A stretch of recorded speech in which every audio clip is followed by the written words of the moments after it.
What's up, Internet? We are back with the 101 SMS Mega Kart Action Advanced thing that has Game Gear and Sega Master System games on the GBA. Last time we went through some M's, ending with Mega Man, the abysmal Mega Man Game Gear game. Ugh. Let's not think about that. Now we get Micro Machines. Now, I'm not super familiar with Micro Machines. I played it on the N64 and thought it was a pretty good game. I remember there being a knockoff one actually made by Codemasters, but they lost the license, called Toy Box Turbos, that I thought was pretty cool. Who do I want to be? Who looks like me? Clearly this guy. So I played Toy Box Turbos, thought that was a lot of fun. I played the N64 one, thought that was fun. I was really enamored with the sort of like weird spin-off that existed on the PS1 that was called Micromaniacs, but I never got a chance to play it. I got the Game Boy Color version of that, which was, I think, only released in Australia. That was not a particularly great game. But I did, back in the day, play the absolute crap out of a Flash game on Fox Kids that was to promote it, and I remember that game being a lot of fun. So that kind of made me want to play the entire series. Who do I want to race? We'll race her. And we'll race... You look cool. We'll race you because you look like you could use a haircut. And I think that's the only vehicle we get to drive.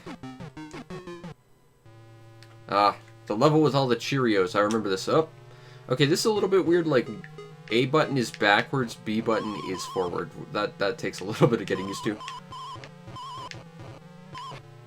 But I'm pretty sure Micro Machines has only ever been made by Codemasters, which is of course out of I believe the UK, somewhere out there in the PAL region. But you know, I find Micro Machines to be a pretty fun series. I wish I've been able to play more of them. I think I remember hearing something crazy, like there was like a specialized Genesis Micro Machines that had like a cartridge that was designed that you could like plug in up to like 8 different controllers into at one point. I want to try and find one of those, but you know, I don't have a lot of experience with Micro Machines, but I've always had a fascination with it. And you know, hopefully I'll be able to play more. But I will say that this game is actually a lot of fun, although it is lacking in music, which I think is a bit unfortunate.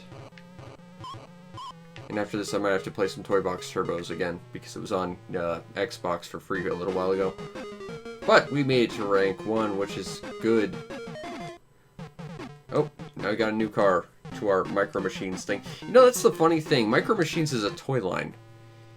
And the thing is, I'm sure that's obvious to everyone out there, but honestly, it was until a couple seconds ago that it kind of hit me. It's like, oh yeah, this is to promote a toy line. I always just sort of associate the Micro Machines brand with the games, and not like the weird knockoff Hot Wheels that was promoted by a guy who talked really fast. I wonder what that guy's still doing.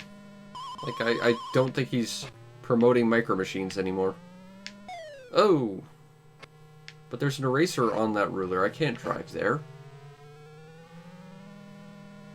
But yeah, it's weird. My brain just, when I think Micro Machines, it's always the games, never the little knockoff toy cars that could be Hot Wheels or Chota Q or whatever, but instead aren't. Or could be Matchbox. Although I think Matchbox was like a knockoff of Micro Machines for all I know. Whoa, this is a really slippy course. Now, I've been told on equal number of accounts I'm awesome at racing games and I'm terrible at it because of a mentality I have, which is there's no such things as brakes. There's just accelerate and accelerate slightly less. That's just always been my mentality with driving games, and I seem to have gotten stuck. Ooh, that hit detection's a little bit special. I will say this is pretty fun. I'm not digging how slippy this course is, and the hit detection's a little spotty, but whoa. But I'm having fun with it. That said, this would not be my preferred driving game on the SMS. Yes, this would be the SMS version because it's able to actually full screen as opposed to the Game Gear, which wouldn't. Really? Another lap? This is actually a fairly sizable course, too. But it's Micro Machines. I think based on brand alone, it's a lot of fun, and, you know, it is actually, just in general, a pretty fun game. But that said, Codemasters has always been pretty good with the Micro Machines brand, from what I can tell. There are things I will blame Codemasters for being inept at. A lot of adventure games on the NES. Those terrible Dizzy games by the Oliver twins. But, you know, Codemasters always was pretty good with Micro Machines. I mean, I think that was kind of their bread and butter for the most part. They did make a lot of them, so I'm assuming they were kind of using this as their bread and butter. And, you know, they were good at it, so, you know, why not let them keep it? Except for that time where they didn't have it and they just called it Toy Box Turbos and it was still Micro Machines, and it was still very, very good. And they added customization, which was a lot of fun. We made second. Oh well. Unfortunately, my strategy of accelerate and accelerate slightly less did not prevail this time. Next is Miracle Warriors. I don't know what this is. This looks like it might be connected to like a really crappy TV show. My name, as if you didn't know. Although the keyboard does not cycle backwards if you go left from the leftmost point, which is weird. Space, space, space, space, space, and... Okay. Okay, so this is a very bizarre GUI right here. Okay, so you got like a screen on the left which shows your character in some kind of fairy, but in actuality what you want to be looking at is like the tiny little patch of dirt to the right of that, because that seems to be like the actual map of where you're going, whereas that's like some kind of graphical representation to make you feel better about it, I guess. Although it doesn't seem to actually coincide with what you see, because we should be surrounded by forest right now. This is very strange. A merchant. Well, this is a no-brainer.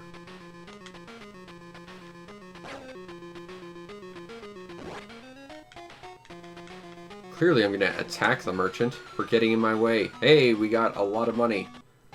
Nice. A thief?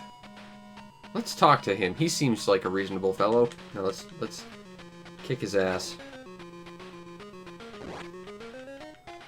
Well, at least we're not entirely weak from the start. They at least give you a decent amount of health. Can't go into water. Ah, I see a bridge though. Weasley Wimp? You know, for someone named a Weasley Wimp, I would think they'd be a little bit less difficult to fight. This guy's got more health than anyone else we've fought so far. That said, we've got tons more health, which is important, but... I'm just saying, his name doesn't really indicate that he's as strong as he's... Okay, we found a town. Whoa! Okay, now we're getting like a view like we're playing the original Shantae. This peaceful town is called Garia. Okay. Welcome! I would like to knife you. Well, that's the thing. I don't know what's in my inventory. Do we have a... I don't think we can do anything while we're over top of this place, so let's... Items. Not much. Okay. I can work with that. That means if I can afford it, I should buy everything. That's just good adventuring right there. Okay, so we gotta find a shop. I believe that was this place. Knife. 3,000? That seems a bit much. What can I buy for what little I have? 5,000? Wow. Your economy is terrifying. How much for a feather? I don't even know what it does. 3,000. Okay. Is there an inn here at the very least that I can, you know, hang out at? There's like a weird delay between things. Okay, collected fangs are a proof of valor in combat. Okay, I can follow the logic there. Well, I can't afford anything else, so sure. Okay, so Kosama dwells in a valley on the border. Okay. That doesn't help me much. Do you have an inn? Okay. Take all my fangs. Where can I find a place to rest and heal up? Because I'm certainly not buying anything here. Don't come to my doorstep. I care not for your literature warrior man or your magic fairy. Buy feathers. Well, I can't. I don't have enough money. That's art imitating life right there. I would like a healing.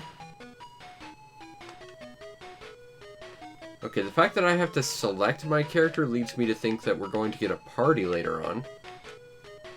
Interesting.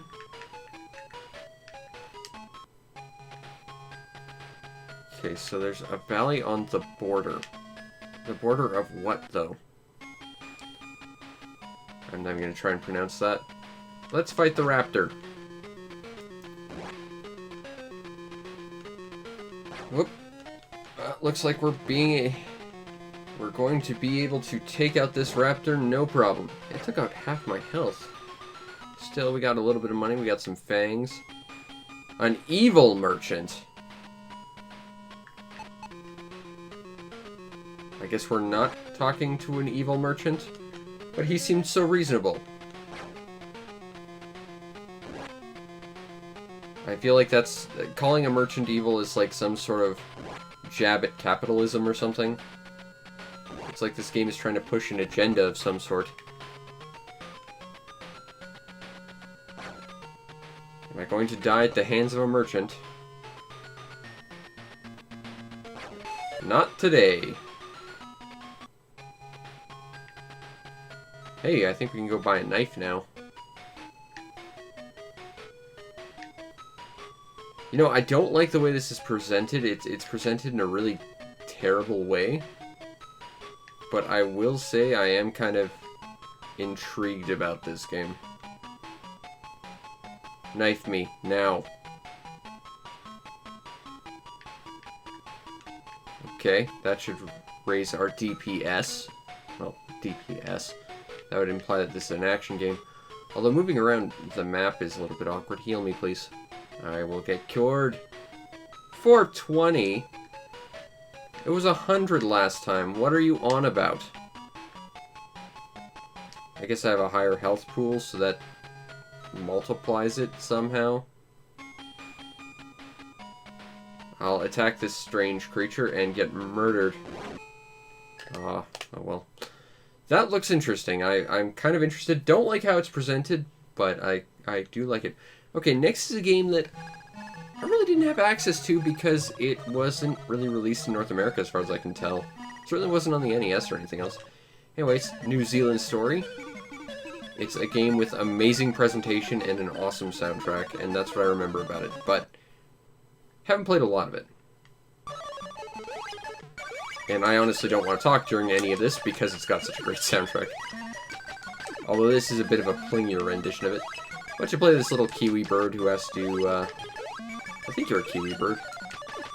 Who has to fight random things in a zoo, I think. And I think there was... Whoa, okay, I think that was some weird graphical mess up. I think there was a sequel to New Zealand Story under a completely different name on the Wii.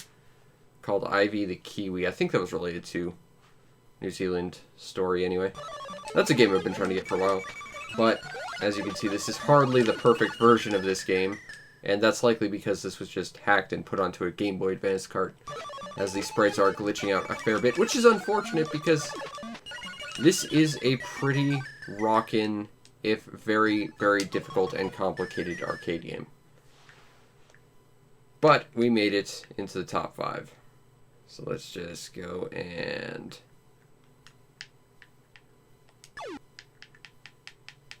put our initials in.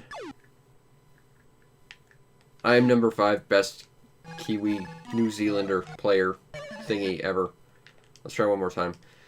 I don't think we're going to get much further on, first of all because this is a difficult game, but also because it's really hard to see what's going on. But even if this was working, the audio is certainly not exactly what I would call the best version of New Zealand Story ever. And we're dead again. I'm going to move on because this is glitching out a fair bit, and that's unfortunate, but that's a great game. Next is Ninja Gaiden. I didn't realize there was one on the Game Gear, or SMS, rather. I think this is SMS, yeah, it looks like it's stretched out. Now the question is this an original adventure, or is this a port of the one we're familiar with on the NES?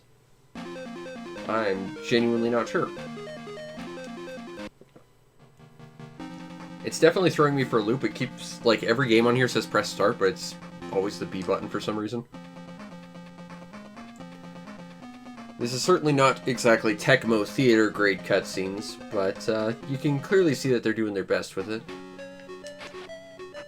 Okay, this looks like a completely new game because Ninja Gaiden always starts off in like a city or like a laboratory, from what I remember. Okay, so we got a shuriken. Hitboxes are a little bit not great. And I think Ryu controls a little bit fast. Like, it's not entirely slippery or anything, but he feels very, very touchy, I think. Whoa. Okay, kill that. Okay, we're not... Do I have to... Oh, okay, I'm going right. Why does it keep ejecting me to the left? Whoa! Okay, so that kind of comes out completely out of nowhere. But we're not dead. That's the important thing. There seems to be like a wall eject option. I don't remember Ninja Gaiden ever having that. Am I supposed to go down that pit? Like, I'm a little hesitant because, of course, Ninja Gaiden is that game where if you need to transition downward, you climb down or else you die horribly. Nope, I guess we're abandoning traditional Ninja Gaiden logic. I can work with that. Whoa! I do not like the way the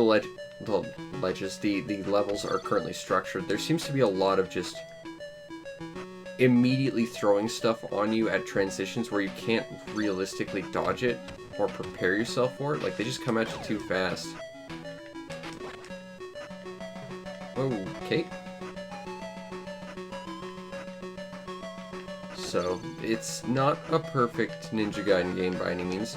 Although it seems, despite my ineptitude here, it seems like it's a little bit easier than your standard Ninja Gaiden. A little bit, mind you.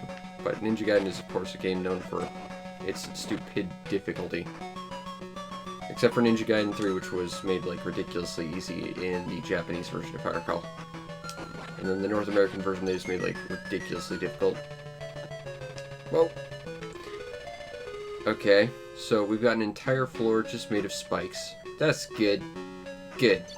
That's how it should be. Ah. Well... Okay, so you can just fall through some spikes. Other ones, they, like, fling you out and just act as, like, damage. I don't like how inconsistent that is. Do I wish to continue? No, not really. Okay, so that's number 4. On to Ninja The. Now, if I'm familiar with... I think I'm familiar with this game, but it's a different version, like on an old Sega computer, I think. It's like a top-down shooter, starring a pink ninja, if I recall. Or maybe just the PC one was, because I swear you played like a pink ninja.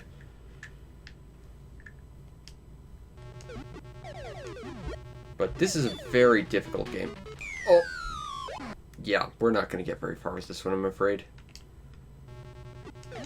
Oh. Yep, all you can do is walk around and throw shurikens. You can use them to block, but that's about the extent of your defensive abilities. Music's not too bad, though. Ah! Everything's ninjas. Let's try again. I fear this is not something we're going to be very far to get into. Okay, throw that. Whoa, throw that. This is one of those games where if you let enemies accumulate on you, you will just get ganked. But I think this game would definitely benefit from slightly faster pace, just so that you can get around a little bit faster, because like this is just a little bit slow for actual evasion. And this would also benefit from like proper analog and like dual stick controls. Lots of conventions that didn't exist when this game came out, of course. So this game could definitely use a remake, I think. But it's not a bad game by any means. It's a game I'm awful at, but it seems like a pretty solid game. We'll play one more time. See if we can get any further. Maybe add like a jump button so that like you could have like a perfectly timed dodge, as opposed to one that requires you to sort of like defensively aim your shurikens, because that doesn't work so well. I do appreciate the fact that I'm not on a limit to how many shurikens I can throw at once. That's a godsend. Because I can think of many a game that limits how many shurikens you can have and how many you can have on screen at once. Shinobi had a limit to shurikens. And honestly, right there, I was trying to press the other button to see if I could, like, jump over it, because it just feels like that's something that should be in the game. Like, there's just no defensive options here, which is not ideal. Okay. I have slightly better shurikens. Get out of my way. Hey, a new scroll. Give me something good. Whoop. Oh, okay, so the world stopped scrolling. I can only assume that means we had to fight like a boss there or something. If that's the case, we should probably take it slow. Make sure all the enemies don't come at us at once. Oh god, everything's coming at us at once. Oh, and we got hit by the bolus. That was difficult. But I have to admit that was a pretty fun game. Now then, out of these past 5 games, would I recommend? Well, Micro Machines, again, and I know I've said this a bunch, this is hardly the best version, but that's a lot of fun. Miracle Warriors, I can't say it was good. I think I'd need to play a lot more to make that call, but it was certainly interesting, and I'm definitely interested in trying this again. New Zealand Story is an awesome version, but the version on this cartridge is bugged, and the sound in this version is not particularly great. Ninja Gaiden on here is definitely a different iteration of Ninja Gaiden. It's certainly not a port of the original. It's definitely its own thing. I wouldn't say it's necessarily great, though. It's very inconsistent with the rest of the series.